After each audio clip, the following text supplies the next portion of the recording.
Nikola Tesla's hand shook as he held the letter, not because of his age, he was only 38 that winter of 1894, but because of the weight of what was written there. 3 lines, illegible signature, an invitation to dinner at Thomas Edison's office in New York. Dear Tesla, we need to discuss the future of electricity. Bring your plans. I trust your genius. He knew this was a trap. Edison had never trusted him. Since the day Tesla left his company, years before, taking with him the idea of alternating current, the same idea that Edison called dangerous, impossible, and useless, the American inventor had done everything to destroy it, electrocuted animals in public squares. He paid for newspapers to spread fear. It turned science into war. And now, an invitation. Tesla folded the paper slowly. His blue eyes, intense like lightning trapped in glass, stared at the snow-covered window. Outside, New York was buzzing. Electric trams cut through the streets. Lamps shined in the shop windows.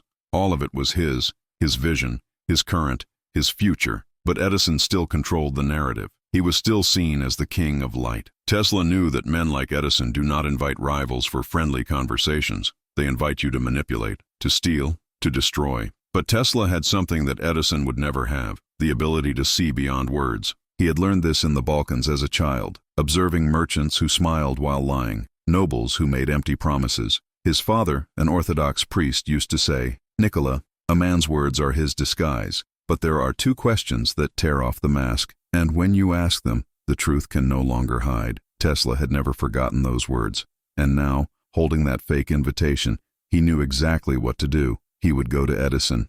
I would accept dinner, but not as a victim, not as a naive rival. He would use the 2 questions his father taught him, questions that don't need to be said out loud, but that reveal anyone's real intention. Because Tesla knew something most people ignore. You don't need to confront someone to expose their lies. You just need to know where to look. 3 days later, Tesla entered Edison's office. The smell of cigars permeated the air. Stacks of papers covered the table. Edison was standing with his back to the door, looking out the window as if he owned not just that building but the entire city. Tesla. Edison's voice was deep, calculated. He turned around slowly, smiling. "I'm glad you came." Tesla didn't smile back. He just nodded and sat down on the chair in front of the table. His eyes scanned the room. Every detail mattered. The position of the chairs, the tone of voice, the time between words. Edison sat down, folded his hands on the table, and leaned slightly forward. "I'll get straight to the point, Tesla. I know we have differences, but I'm a practical man, and I know talent when I see it." He paused. "I'm willing to make peace.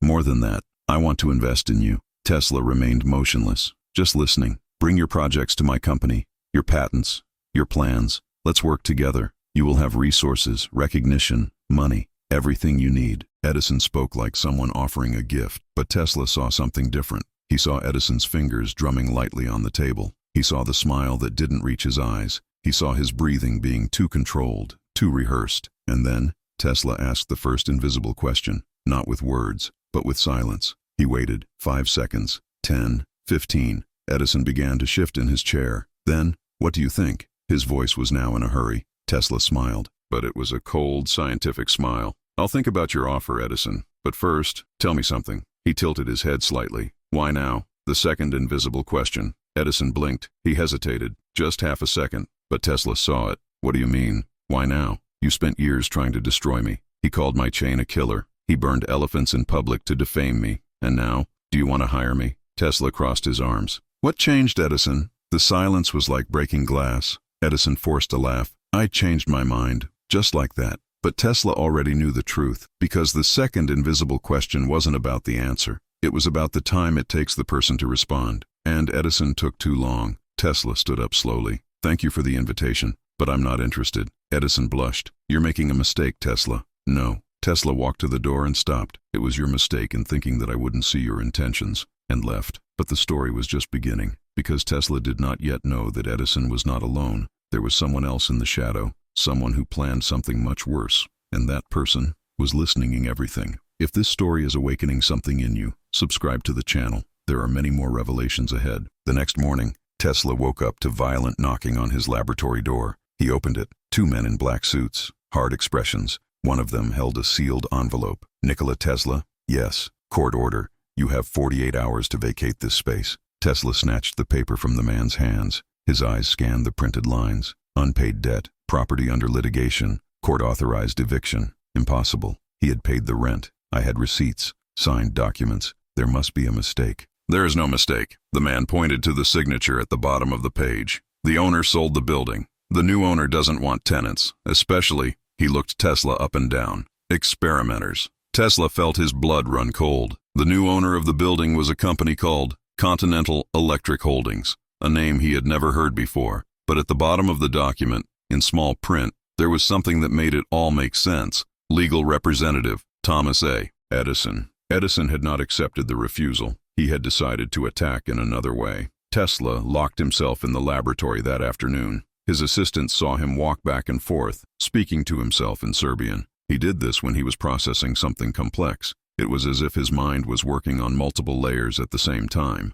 But this time, it wasn't just anger. It was calculation. He opened a locked drawer and took out a worn leather notebook. The pages were full of coded notes, diagrams, formulas, and in the center of one of them, a sentence underlined 3 times. When a man attacks you, he reveals where your weakness lies. Tesla smiled. Edison thought he was destroying his rival by taking away his workspace, but in fact, he had just shown something much more valuable. He was afraid. Confident men don't need to destroy, they just win. But Edison could not win, because Tesla's alternating current was already spreading. Entire cities began to adopt it. Edison's direct current was losing ground, and that meant Edison was desperate, and desperate men make mistakes. Tesla closed the notebook. He knew what he needed to do. But that night, Tesla didn't go home. He walked through the streets of New York to a neighborhood few dared to enter after dark. There, among abandoned warehouses and silent docks, was a nameless bar. Just an iron door and a red light. Tesla crashed 3 times. The door opened. A huge man with a scar on his face looked at him. "I came to see Marcus." The man hesitated. Then he nodded and let him in. Inside, the air was thick with smoke and cheap whiskey. Men played cards. Women laughed too loudly. And in the back, sitting alone at a table, was Marcus Halford, former lawyer, former Edison partner, and now, something very different. Tesla sat in front of him uninvited. Marcus looked up. They were gray, cold as steel. He smiled slowly. "Tesla, I thought you were too smart to come here. I came because I need information." Marcus leaned back, crossing his arms. "Information is expensive, not when you already owe me a favor." Marcus's smile disappeared. Years ago, Tesla had saved Marcus's daughter from a theater fire. He never charged anything. But now, it was time. Marcus sighed. "What do you want to know?" "Edison bought the building where my laboratory is located, but he didn't do it alone. Who is financing it?" Marcus was silent for a long moment. Then he leaned forward and lowered his voice. "Have you ever heard of J.P. Morgan?" Tesla felt his stomach tighten. J.P. Morgan, the richest man in America, the banker who controlled railroads, steel, oil, and now, it seemed, electricity. "Is Morgan betting on Edison?" Tesla asked. "No, he's betting against you." Marcus lit a cigarette. "Morgan has millions invested in direct current. If his alternating current wins, he loses everything." Then he ordered Edison, "Destroy Tesla. Anyway, it doesn't matter the cost." Tesla felt the room spin around him. He wasn't just fighting Edison. I was fighting an empire. "There is one more thing." Marcus exhaled slowly. "Edison is not alone. He hired someone to make sure you never finish your projects." "Who?" Marcus looked Tesla in the eyes. "Do you know a man named William Crowe?" The name hit Tesla like lightning. "William Crowe, your old assistant. A brilliant man, but too ambitious." Tesla had fired him months ago for trying to sell secrets to competitors, and now he was working for Edison. Tesla felt his anger rising, but he didn't let on. "Where is he?" "In Edison's office. Every day." Marcus stubbed out his cigarette. "He's studying you, Tesla. Knows how you think, know your projects, and it's helping Edison anticipate his every move." Tesla stood up. "Thank you, Marcus." "Tesla." Marcus grabbed him by the arm. "Careful. Morgan doesn't play to lose. And Crowe, he's not just a traitor. He's dangerous." Tesla nodded and left. When he got home, it was already dawn. He sat down at the table, lit a candle, and opened the notebook again. This time he did not write formulas. He wrote names. Edison, Morgan, Crowe, and below them, a single word, trap, because Tesla had noticed something that no one else saw. Edison didn't just want to destroy it. I wanted to force him into a public error. I wanted Tesla to lose his cool, attack back, expose himself, and then, with Morgan financing everything, they would crush him in one fell swoop. But Tesla wasn't going to fall for that. He was going to do something no one expected. I was going to use their own weapons against them. And William Crowe, he would be the key to everything. Because Tesla knew something about traitors that most ignore. They always leave traces. And when you follow those trails, you find the weakness of whoever hired them. Tesla closed the notebook and blew out the candle. War had been declared, but he wouldn't fight with electricity. I would fight with something much more powerful, information. Tesla didn't sleep that night. At 5 in the morning he was already up, dressed in his most discreet suit, not the elegant one he wore to public events, but a simple gray one that made him look like just another worker on the streets of New York. He left before dawn. His destination was not the laboratory. It was an address Marcus had given him, 142 Pearl Street, apartment 7, the place where William Crow lived. Tesla observed the building from afar, hidden behind a delivery wagon. He waited, not in a hurry, but with the patience of someone who understands that every wrong move can cost everything. At 7 o'clock, the door to the building opened. Crow left. Tesla saw him immediately. Even after months, I would recognize that hunched posture, that way of walking too quickly, as if I were always running away from something. Crow carried a leather briefcase under his arm, and that's what caught Tesla's attention. That folder was identical to the ones he himself used to store confidential projects. Crow turned left and disappeared into the crowd. Tesla followed.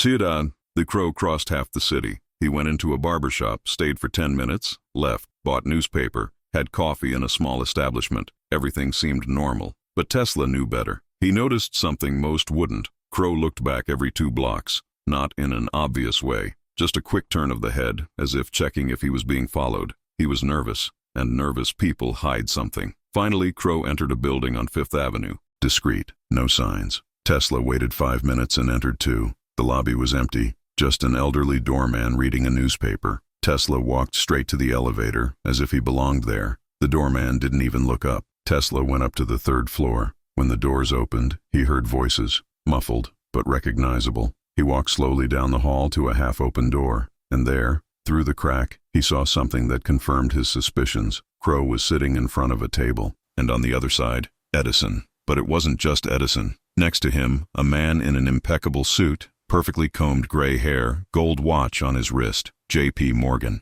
Tesla immediately retreated. His heart was pounding, but his mind was even faster. He leaned against the wall and listened. "His plans are all here." Crow's voice was low, anxious. "Coils, transformers, all good." Morgan's voice was icy, businesslike. "But that's not enough. We need something that will destroy it publicly, something that makes people doubt him. I have something better." Crow opened the folder. "He's working on a demo. Want to light up the entire city of Chicago without wires. He says he will prove that electricity can be transmitted through the air." Edison let out a bitter laugh. "Impossible. He will humiliate himself alone." "No." Morgan knocked on the table. "He won't get the chance. Let's make sure this demo fails. Publicly. In front of investors, journalists, everyone. And when he fails, no one will believe him anymore." Silence. "How are we going to do this?" Crow asked. Morgan smiled. It wasn't a smile of joy. It was a predator. "You will sabotage his equipment before the demo, and it will make it look like it was a technical failure. No one will suspect." Crow hesitated. "What if he finds out?"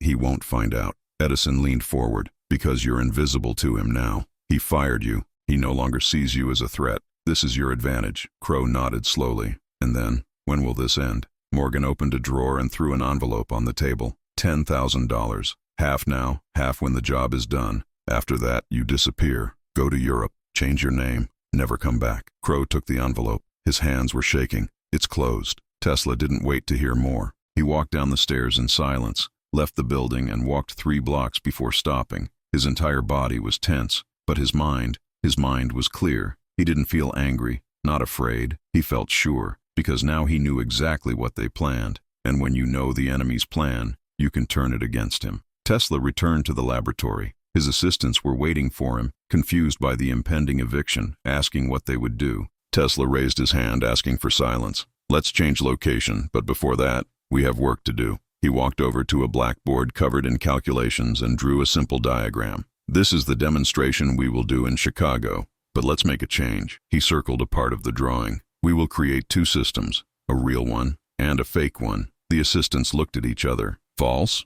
one of them asked. "Yes. The false system will be what Crow will see. What will he have access to? And when he tries to sabotage," Tesla smiled, "he will be sabotaging something that was never meant to work. And the real system? No one will see that. Not even you. Just me." Tesla deleted part of the diagram. "Because if someone knows, they might let it slip, and we can't take any chances." He turned to the assistants. "Trust me, when we get to Chicago, everything will make sense." The men nodded. They have always trusted Tesla. Even when he seemed crazy, there was always a method behind it. In the following days, Tesla worked like never before. He set up the fake system in the laboratory. He left open plans on the table. It made access easier. I knew Crow would find a way in, and he found it. 3 nights before the trip to Chicago, Tesla installed an invisible wire in the laboratory door. When someone opened it, a small light would come on upstairs, where he slept. On the second night, the light came on. Tesla descended in silence. He stayed in the hallway, watching through the crack. Crow was there, alone, messing with equipment, cutting wires, changing components. Tesla watched everything. He didn't interrupt. He just memorized every move. When Crow finished and left, Tesla entered the laboratory. He inspected the sabotaged equipment, smiled. Perfect. Then he went to a locked closet that Crow hadn't even known existed. Opened. Inside, the real system. Intact, protected, ready. Tesla closed the closet and returned to his room. He didn't need to confront Crow. There was no need to warn Edison or Morgan, because in 3 days, in front of hundreds of people, he would let them think they had won. And then he would show the truth. The ride to Chicago was silent. Tesla only took 2 trusted assistants. The equipment was packed in separate boxes. The fake system in one, the real in another. No one but Tesla knew which was which. When they arrived at the demonstration site, a large rented hall in the city center, hundreds of people were already waiting. Investors, journalists, scientists, and at the back of the room, trying to hide behind a column,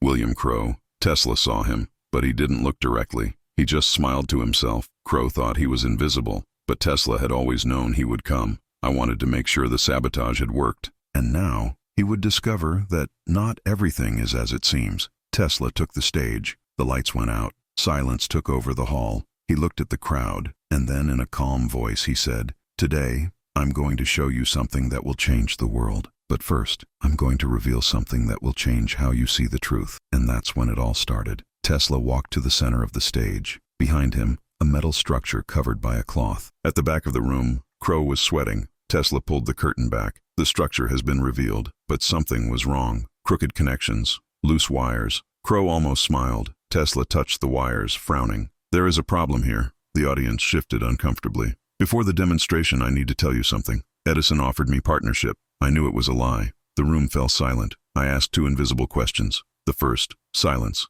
Edison couldn't last 15 seconds. The second, why now? He hesitated. Tesla took an envelope and took out a photograph. It was Crow. "This man sabotaged my equipment, but this machine was never made for fun-teeing." The audience erupted in murmurs. Tesla walked to a curtain and pulled it back. A second machine. Minor, elegant. "While he destroyed an illusion, I built this." Tesla flipped a switch. An electric hum. All the lamps lit up. No wires. The audience stood up. Screams. Applause. Tesla looked at Crow. "You taught me that enemies reveal where you need to be stronger." Crow ran away. That night, Edison received the telegram. He crumpled up the paper and threw it into the fire. Morgan smoked next door. We underestimated him. In silence, there was defeat. 2 weeks later, Tesla was back in New York. The eviction had been canceled. Investors showed up, but Tesla didn't celebrate. He was sitting alone when he heard knocking on the door. He was a messenger. Tesla took the envelope, opened. Inside, a sheet. "You won,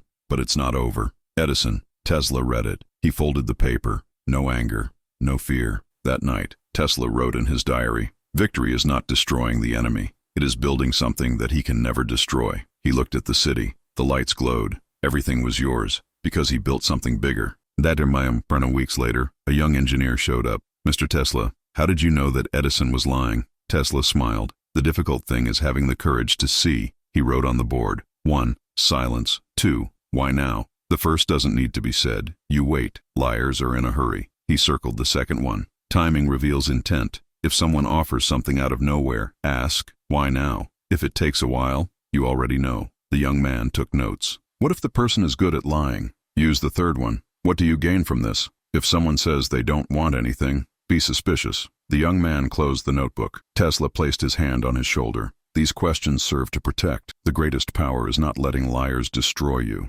Months later, Tesla received a letter. "Crow is missing. Be careful." Tesla read it and burned it. No fear. True power lies in not having to fight. Edo. Years later, a journalist asked, "What would you say to someone facing a powerful enemy?" Tesla said, 3 things. First, fight with clarity, not with anger. Second, enemies show you where you are weak. Third, the best revenge is to build something so brilliant that it becomes irrelevant. Do questions always work? Always. Honest people take a deep breath. Liars breathe fast. When you learn to read this, no one fools you. Tesla walked to the window. A liar's greatest trick is to make you doubt yourself. Trust what you see. Never let anyone convince you that your perception is wrong. These words will help many people. Tesla nodded. The world is full of Edisons, but also for people who only need light to see. And then he said the last sentence. It doesn't matter how many people try to destroy you. What matters is how many times you rebuild yourself. The story ended, not with revenge, but with a lesson.